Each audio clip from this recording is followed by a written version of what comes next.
Baltic birch plywood. It's roughly 3/4 of an inch thick, and I'm going to try and take away about 4 plies on either side, which will leave about a 5/16 thickness in the center. And this is going to vary a little bit because these plies are not exactly the same thickness. Using my Delta jig,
some of these T-nuts don't have the best threads in the world.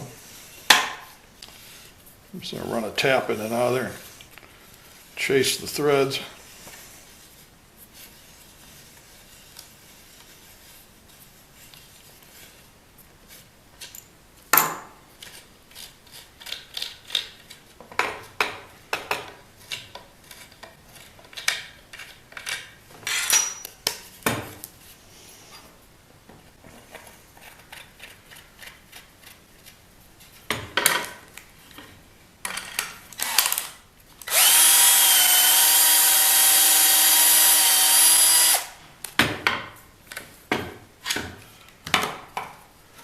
Yeah, that'll make that a lot easier.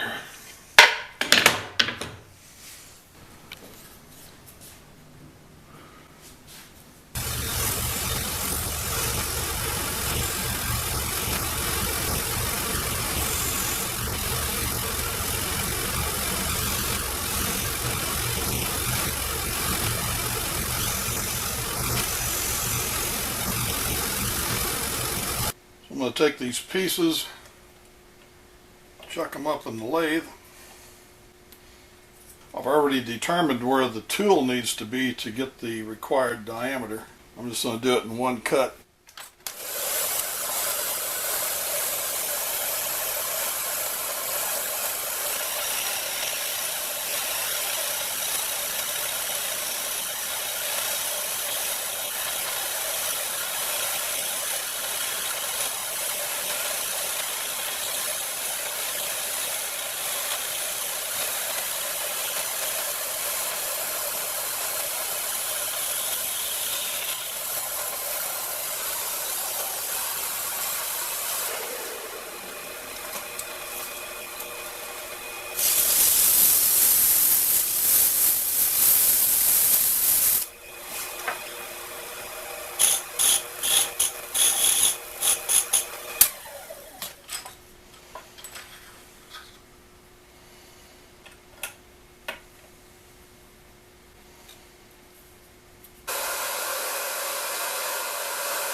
bought some Bessey clamps. These are monsters.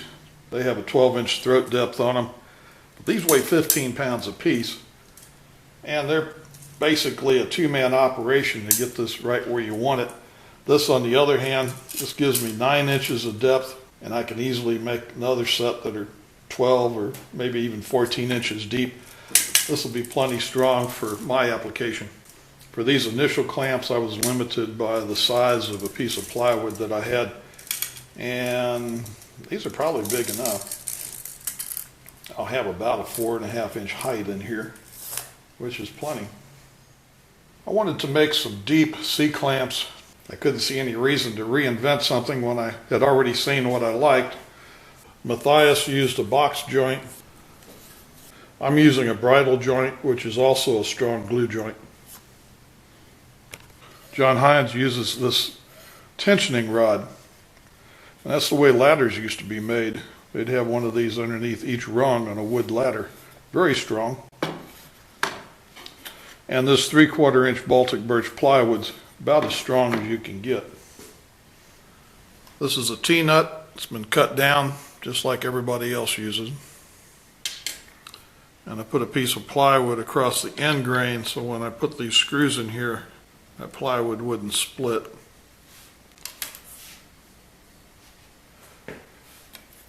This is the lid for that pocket box.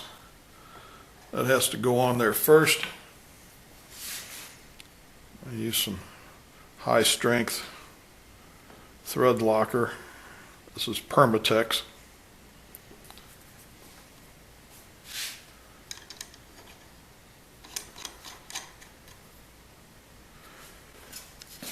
And that thread protruding keeps that washer centered. That washer will be in the center of this. And this gets glued on there. And this swivels as you tighten the C-clamp.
So at the end of this project, I ended up with 4 of these, and they have a 9-inch depth and about a 4 3/4 inch clearance. I made 2 more that have the same opening, but they only have 7 inches of depth.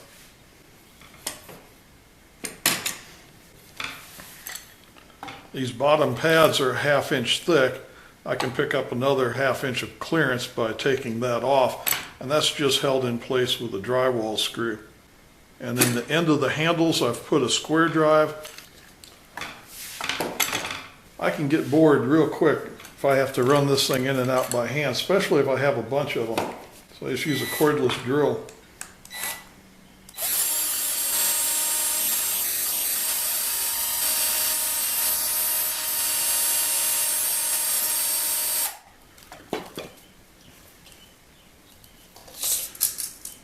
And that opening is almost 4 3/4 inch.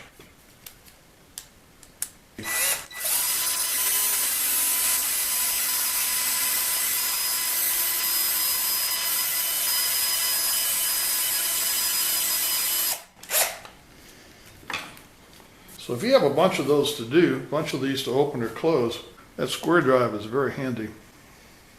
I just cranked this up on the bathroom scale and I went up to over 200 pounds, which is plenty for me. I think 180 is good for a rather inexpensive homemade clamp like that. Usually all you're trying to do is get some additional squeeze out in the center of whatever you're gluing or assembling. I didn't hear any creaking or cracking or anything, so that was a good indication. And it has returned to its original dimensions. When I tightened this tension rod, I tightened it until the C closed up about 1/16 of an inch. When I was squeezing the scale, I couldn't measure the deflection out here because the scale was in the way, but I could measure it here. And when I had 200 pounds of force out here, this had deflected about 1/4 of an inch at this point. So out here, the deflection had to be 5/16 to 3/8, which is quite a bit. So this tension rod does a very good job.